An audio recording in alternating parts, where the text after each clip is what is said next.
কোরআনের একটি আইন হলো অবিবাহিত নারী অবিবাহিত পুরুষ যদি জিনা করে, আয-যানিয়াতু ওয়াজ-যানি ফাজলিদু কুল্লা ওয়াহিদ, অবিবাহিত নারী অবিবাহিত পুরুষ যদি জিনা করে, ব্যভিচারে লিপ্ত হয়, তো আল্লাহর আইন হলো এদেরকে 100 দোররা দাও। দোররা অনেকেই বুঝবে না, এক জায়গায় ওয়াজ করলাম দোররা, ওয়াজের পরে এক চাচা একা হুজুর এটা কি খায় না মাথায় দেয়, আসলে না বুঝারই কথা, দোররা অনেকে বুঝে না। খেজুরের ঠাল চিনেন? খেজুরের লাড়ি, এটা চিনেন না? খেজুরের লাড়ি 3টা এক জায়গায় কইরা দড়ি দিয়া বাইন্দা এই শীতের ভিতরে যদি খালি গায়ে একজনকে 10টা বাটাম দেওয়া যায় কেমন লাগবে? খুব মজা লাগবে না? না খবর হয়ে যাবে? এরকম 100 বাটাম, 100 বাড়ি জেনা করবা, কোনো কথা নাই, সাক্ষী প্রমাণ উপস্থিত থাকলে 100 দোররা।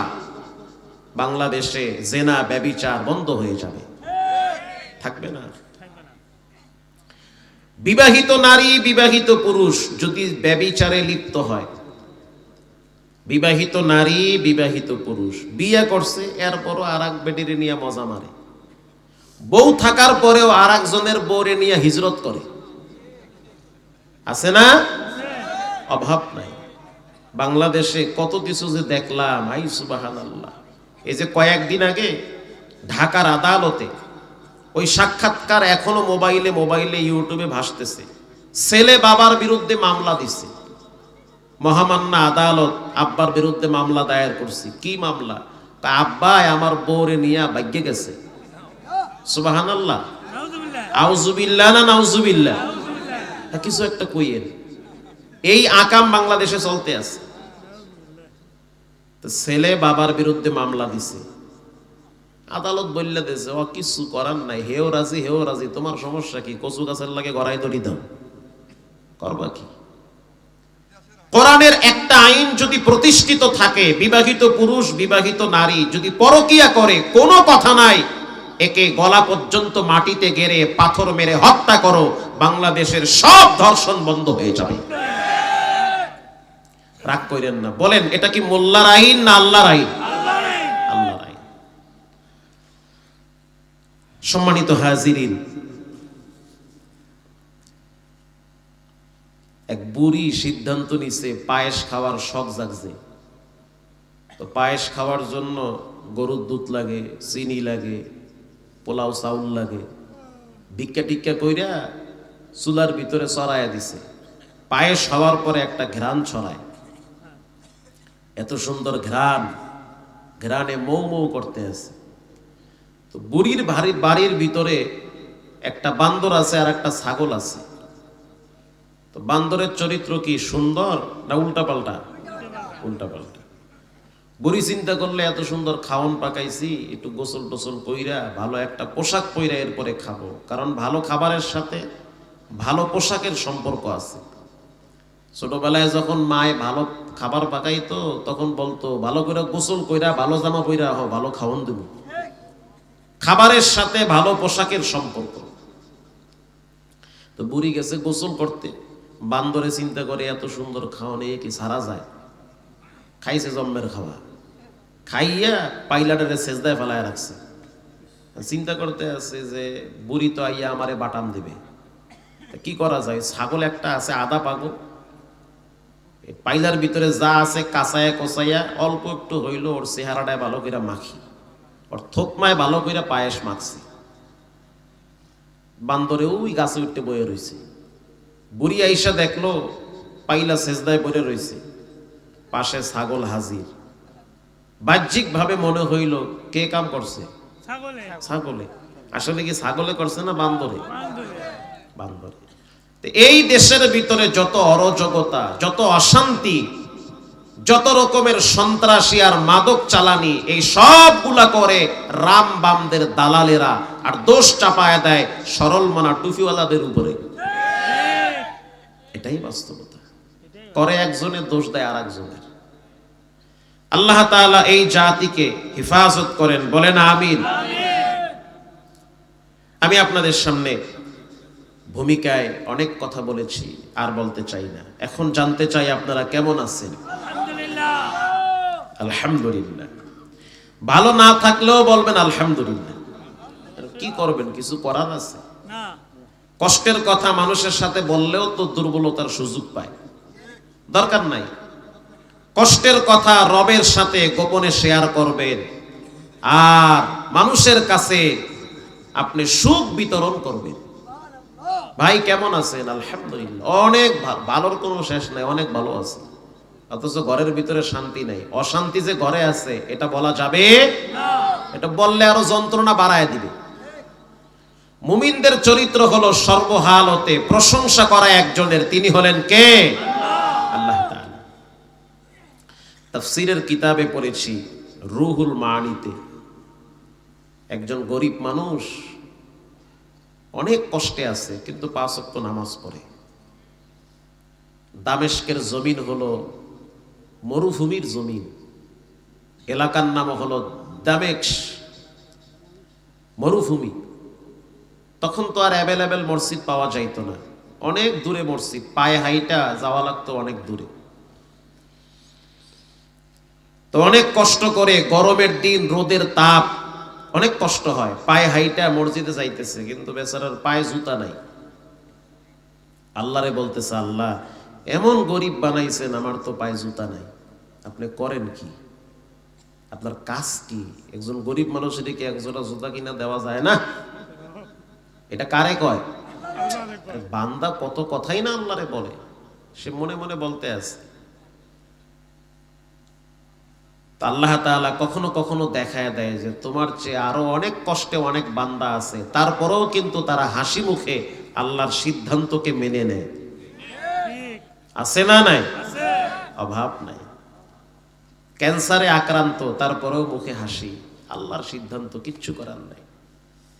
কিডনি ড্যামেজ হয়ে গেছে, তারপরেও দেখি শীতের ভিতরে মসজিদে গিয়া সেজদায় লুটিয়ে পড়ে।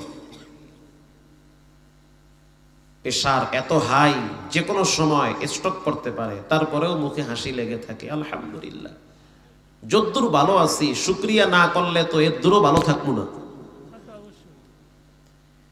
পিছনে তাকায় দেখে আওয়াজ হচ্ছে, ছায়া দেখতেছে যে এক ন্যাংরা লাঠিতে ভর দিয়া মসজিদে যাইতেছে, যার 2টা পাওই নাই। তাফসীরের কিতাবে আসছে, সুম্মা লা তুসআলুন্না ইয়াউমা ইযিন আনিন নাঈম। 2টা পা নাই, কই যাইতেছে? মসজিদে যায়। অনেক শিক্ষা পেয়ে যাবেন এখান থেকে। এখন চিন্তা করতে আছে, যার জুতা নাই, আমার নাই জুতা, হের দি পাওই নাই। আই সুবহানাল্লাহ, কামটা করলো কি? আমার জুতা নাই, তার কি নাই? তো পাওই নাই। ভাই আপনারা কি মনে করেন, জুতা আগে না পাও আগে? হাত আগে না ঘড়ি আগে? বাচ্চা আগে না মা আগে? সবই তো দেখে বুঝবার লাগছে না আপনারা। মাশাআল্লাহ, মাশাআল্লাহ। আমার নাই জুতা, হের কি নাই? পাওই নাই। কানে ধরে আর কয়, আল্লাহ যারে তুমি জুতা দেওয়ার তৌফিক দাও নাই, হেও যার বান্দা, আর যার 2টা পাও নাই, হেও তো তার বান্দা। কান ধরছি, জীবনে আর কমু না, আমার জুতা লাগবে, পাওগুলারে শেষ করো না। আল্লাহু আকবার বলেন। তো আপনারা কেমন আছেন? আলহামদুলিল্লাহ। যদি মুখ দে নাই, বেহা হইয়া পড়ে থাকবেন এরকম। বোঝেন মজা, 3 বছর বিছানায় আগাইবে, বিছানায় মুতাইবে, মজাটা কেমন বোঝেন।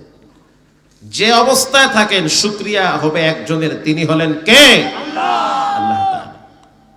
ন্যাংরার কাছে গিয়া বলে, তোমার যে ফাও নাই, আল্লাহর প্রতি অভিযোগ আছে। কিসের অভিযোগ? দ্বিতীয়বার যদি এই কথা শুনি, লাডি কিন্তু তোমার ফিরে উঠবে। তাহলে বুঝেন ন্যাংরার ইমানটা কত মজবুত। আরে আল্লাহ যা আমারে মানুষ বানাইছে, এই তো বেশি। চাইলে তো বাঘ, ভাল্লুক, জীব জানোয়ার বানাইতে পারত। তো বলেন, যার জুতা নাই সে কি শিক্ষা পাইছে না? তা আবার জানতে চাই, আপনারা কেমন আছেন?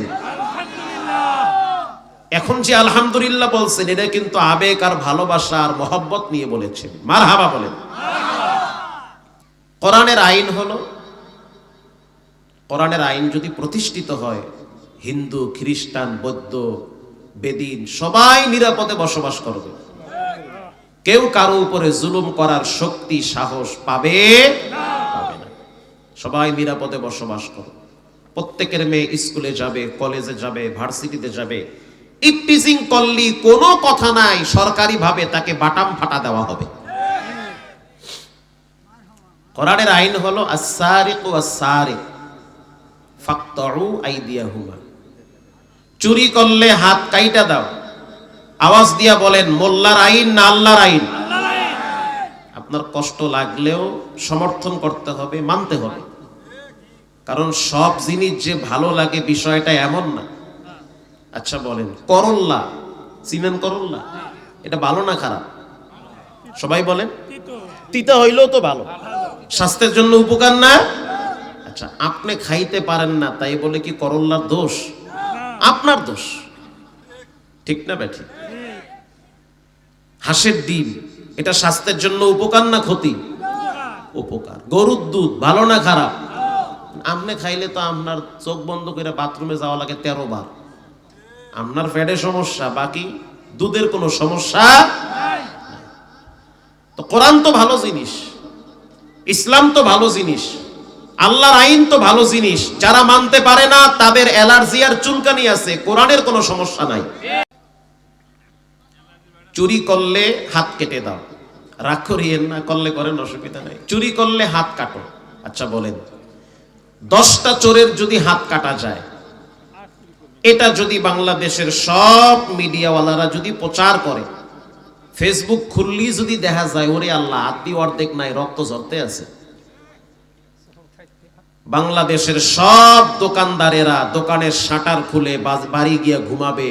কোন মায়ের সন্তানের সাহস নাই আর একজনের দোকানে হাত দেওয়া। এটা কোরআনের আইন। আমি তো সৌদি আরবে অনেক দেখছি, বহুত দেখছি, স্বর্ণের দোকান খুইলা বাড়তে গিয়া ঘুমায়, কোনো টেনশন নাই, কেউ তাকাও না। কেউ যে চাইবে দেহি ভিতরে কদ্দুর স্বর্ণ আছে, হ্যাঁও চায় না। কারণ চিন্তা করে আশেপাশে ঘুরলেই তো সিসি ক্যামেরায় এটা ভিডিও হইতে আছে, সন্দেহমূলক এই ডিবি অফিসে নিয়ে বাটাম দিবে, এই ডরে চায়ও না।